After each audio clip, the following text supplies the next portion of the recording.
यो चाहिँ हो क्लिजिङ ओइल ड्राई फेसको लागि। हेरौँ कस्तो आउँछ कस्तो हुन्छ। गरम है त। अब यो चाहिँ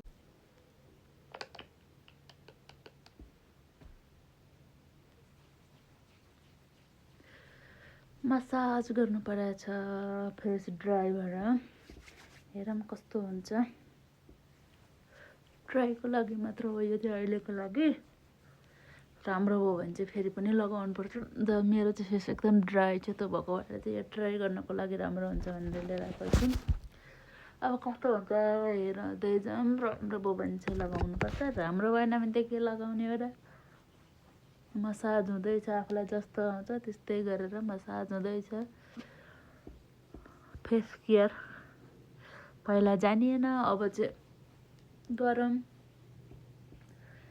पहिला पुगेन, गर्न सकिएन, अब चाहिँ यसो आफ्नो पनि केयर गर्नु पर्यो भनेर। फेस पनि धेरै ड्राई भयो, त्यही भएर गर्दैछौँ हामी फेसलाई ओइल लगाएर मसाज। फेस ड्राई भएर यत्रो ओइल लगाउँदा हुन्छ। फेस कस्तो ड्राई छ।